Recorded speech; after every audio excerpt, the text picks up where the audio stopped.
Sure, it's appropriate because what are we doing? We're going back in time. Best of August 2024. The must-haves, the must-talks about, the best crowdfunding. Where are your thoughts immediately post-August in September? Looking back, recapping, saying what's out there, and a little bit of everything else in between. My channel. Let's do this. So, crowdfunding, right? Crowdfunding. This was an easy month to say what was the best, right? I'm going to throw it out there, Leviathan Wilds, right?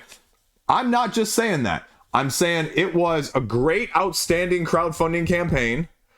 They were transparent about the price. Hey guys, guess what? Expansions aren't as great a deal as base game content-wise.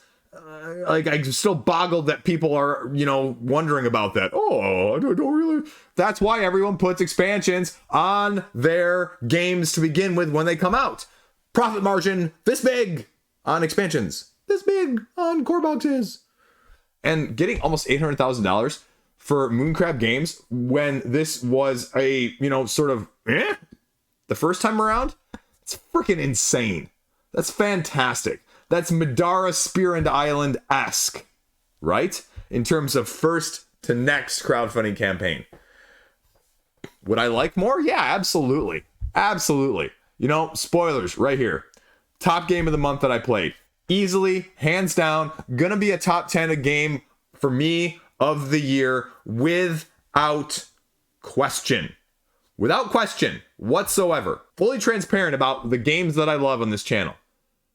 There's no question. Like, if you watch my reviews, you go, okay, is Chris shouting this from the rooftops? Is he slightly more measured? Or is he kind of, giving this one a little bit of a rough one over? And this one was clearly at that end of things. With your Raws, with your Defenders of the Wilds, with whatever else I've hyped in the last year, 2 years, whatever it's been. I have no qualms about saying that. And again, if you don't believe me, right, because I suck at this sort of thing, right, comparatively. Go look at Shut Up and Sit Down. Go look at, One Stop Co-op Shop. Go look at No Pun Included. Like, everybody else loves this game too. So, for once, I'm not completely off my freaking rocker. And this is a game where I'd argue I'd probably end up with all of it. It's just that fantastic. It's much easier to get to the table and explain than some of my other cooperative games in the same sense. The strategy isn't any less, it's just different. And that's why it's so fun. Because it's different. I can play it and not feel like I'm playing a similar game to something else right now. Right? Like, I'm thinking of, particularly, back behind me, for example, Star Wars, The Clone Wars Pandemic. I haven't gotten rid of that game. Truth be told, I don't think it's doing that much terribly different that I would ever recommend it as a must-own from a pandemic style of sense of things, right? Like, right? Iberia checks all those boxes for me, and I'm kind of going, Star Wars nostalgia more than anything else, right? There's too much overlap, too much similarity, too much, I don't really think this is that much better style of things. And that happens a lot in our freaking hobby, right? I'm going to do a video here shortly, either before this or after this, talking about games, the second time around, the second implementation of a game that completely outdid better than the first time around. I'm looking at you. Is that still sitting behind me? Almost had to do an outtake there and a retake because I wasn't sure if Dune Imperium Uprising was still sitting behind me or not. But that's the sort of thing we're talking about in a different way, though, because this is not that at all. So I don't know how I got side tangent on this, but there, let's go, right? Second time around's the charm, also on GameFound, Bloodstones. I'm still going to not like the price point on this game, Wallace Designs. I mean, truth be told, right? Not because I think it's bad, just because, my crowdfunding has to be certain, right? I have to have a level of certainty. I've been burned too many times. That's why, right now at the time of me filming this, I've also been burned too many times at retail. And so I'm gun shy. Look, here is my cart right now on Game Nerds. Star Wars, the deck building game, The Clone Wars, the Marvel Multiverse playmat, because I don't actually think I got that, the Gang, because that's going to be coming out soon, and then Summoner Wars and Radlands Cult of Chrome, right? All of the stuff I'm telling you not to get. Right? On the don't buy this at retail for September, essentially. So that has been sitting on this page refreshed for, I want to say, at least nearly a week and a half, if not more, at the time of me filming this. And that's where I'm going with that. With the Bloodstones is the same sense that I can't pull the trigger on that, just like I can't pull the trigger on a couple of those, knowing that the Star Wars Clone Wars isn't going to be that much different than the regular deck building game. Knowing that the gang is sort of the one that I'm most excited about, but also, I don't want to buy separately and pay shipping for, so I'm trying to bundle in the rest of the stuff. And that's where my, qualm goes. I have such a block on $100 at retail, and that's where I'm starting to get the block on crowdfunding, and that's where Bloodstones is, right? Because I love the idea of Bloodstones, but Bloodstones gives me heavy vibes of a similar war style game with a different aesthetic, and that is the name of Root. Because what I want it to be, what I think it's going to be, what I want accessibility wise, I'm just nervous about.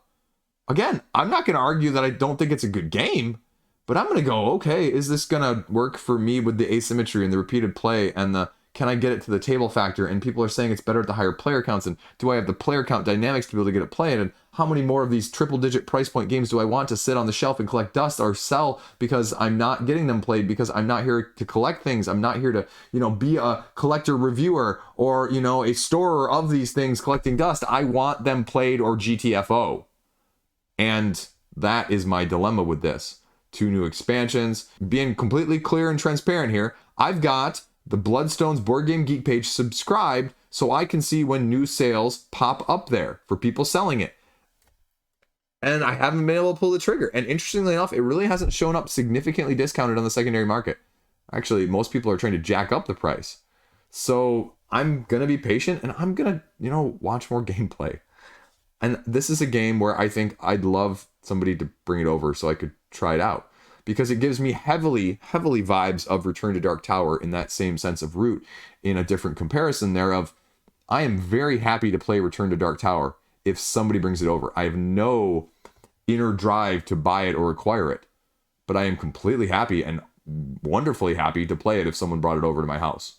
And so that is the discrepancy that I'm trying to reconcile in my head, because I am you, not just a reviewer who's, getting all this stuff sent and, okay, just because I get it sent to me, I think you should buy it too. No, like consumer Chris before everything else. You know what? We're going to give a special shout out here to Grand Gamers Guild, my local company and publisher, Tir na Nog, right? This game sold out at Gen Con and they said, well, wasn't planning on necessarily doing this right now, but capitalize it again on GameFound with the rare 3 in a row wins. We're killing it this month. And they said, here's an expansion content. We don't have it totally, fully, everything fleshed out, but you know what? We're selling this like hotcakes and it's making some waves and hype. So let's ride it and see what we can do. So I give them a lot of kudos. And I looked at this the first time around and I said, again, lighter card style game. Think it looks cool. Can't pull the trigger. It's a game that's probably going to eventually end up in my collection because that's the sort of thing I play and do well with. But it also gives me similar vibes, again, for my own inability to sometimes digest what is going to work and what is not going to work. Scoventier. I talked about this. I picked this up at retail. See, tie in from earlier talking about my retail cart as a light card driven game at end of 2023 when I bought 1 or 2 other things at retail, including Spirit Island, Nature Incarnate behind me, and I bundled it there to just break over the free shipping.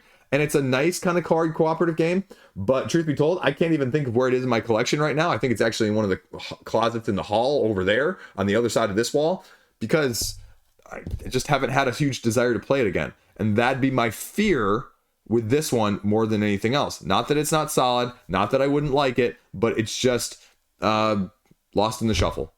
And no, we're not talking about Forest Shuffle and that expansion that people are hyping up again. So you can go look at that one elsewise.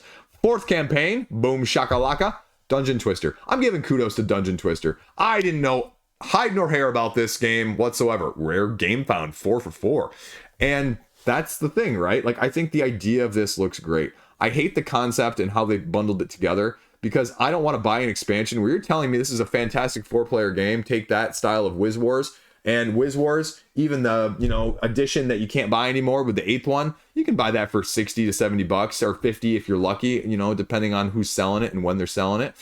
And that plays 4 players straight out the box, right? I don't want to spend more than that to be able to only play it with 2 players and need miniatures to drive the cost price up. So I love the fact that all the stuff they're putting out, it looks like an absolutely similarly fantastically chaos driven game like Wiz Wars. So probably Crazy Chris is going to love this game. Crazy, I don't care. I'm just going to go destroy stuff and not care who wins, Chris, who sometimes comes out in Wiz Wars, because I just like to see chaos rain down fire-wise on other people. Who cares, you know, if I even come close to winning just to screw with people, Chris?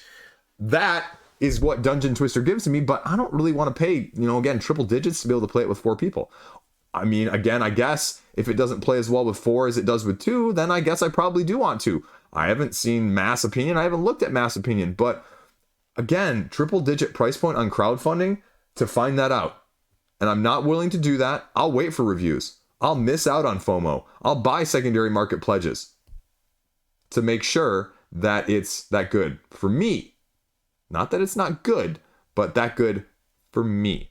So I played 19 different games in August. Now, some of those were kids games. You don't want to hear about those kids games. I love kids games though, because we play kid games the easiest. But breaking those aside, culling it down to make it short for this video as well, so you're not inundated and making this video too long in the first place, because that's what I do anyway, because I talk too much regardless. Top 8 games I played, going in reverse order. Number 8, Wild Gardens. No, it's not just because I screwed the rules up. No, it's not because of that. It's just, it needs something else for me, and I like it, and I see what it's going on there, but ultimately, I'm not sure it's going to be a good fit long term. I like what the moving around is doing. I'm not as big a fan of needing to be on a certain place to do a certain thing. And still, some of the actions, you know, it makes it really hard to kind of get some of those in terms of the, you know, either ors. I don't really, you know, feel great sometimes about the either ors on the second and third main actions that you have available to you on a turn-by-turn, round-by-round basis. Because I kind of want to do both. And I kind of wish I could do both. And that's a me personal issue rather than a game issue whatsoever. And also, you know, again, the expansions, just I have the deluxe stuff sitting here next to me. That's why I'm reaching over there. But the expansions, also, they just offer more of the same thing. So if you're looking for more, I don't really think you need it with the base game. But if you want more, those expansions aren't going to give you an extra mechanic either. So that'd be my one advice from that piece of things. Number 7 here, Luthier, depending on which language you're pronouncing it in. Again, Patterson Games, solid game. Finding out afterwards playing it, you know, ultimately it's going to be too heavy for me. I like it. I like what it's doing. It's got great interconnected pieces, but it's going to be hell of a lot heavier than Distilled. So if you're looking at it as, I like Distilled and I'm interested in this, no. Thematically, does it work? Yes. I'm a big band nerd. I played percussion for like 8 years. But if you don't like the heavy style of things, because this is more heavy with also a very deck-driven area that you're going to be trying to utilize, cross compatibility, and some little bit of outplay you in the actual, you know, instrument section, depending on which token I put down, you know, you might want to look very, very heavily at this one to make sure that it's not going to have some of those dynamics as a heavier worker placement style that, you know, aren't going to fit your scheme of things, because it is doing stuff in a different way with that also sort of blind bidding-esque mechanism to get what you want in each of those individual areas in the first place. So that's more of a buyer beware situation.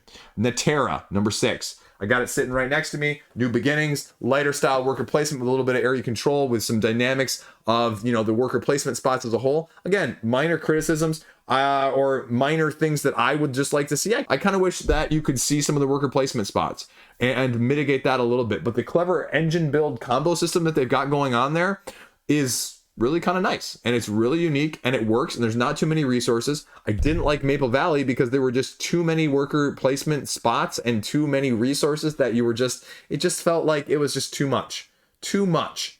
And this didn't have that. It stayed away from that. The asymmetric characters or factions that you're going to be having as well from an, let's see if I can pronounce this right, anthropomorphic side of things, one take, are nice. They're giving you good options there, and I really, really enjoyed playing through that style of things. I think people are going to be relatively surprised by that one when it delivers. Number 5, Dice Throne, Marvel Dice Throne. Played Marvel Dice Throne again with the kids. Loved it. You know, I just talked about it earlier this month as well. Marvel Dice Throne is not getting more. X-Men is going to be, you know, probably maybe if you're lucky by the end of the year, more likely I think now they're saying January.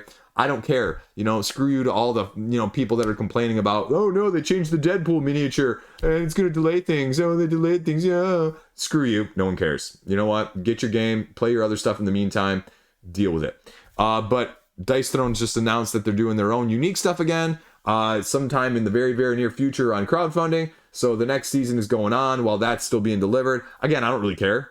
It's fine. Do your crowdfunding campaign and show me what you got. Give me some unique stuff. Love what you got. Give me some just unique, craziness. That's all I ask for with the asymmetry, like my Wiz War style of things, right? Number 4, I talked about this previously. It was on my top 10 first half of the year games. Acornism, right? The small Japanese designer from Phantom Lab.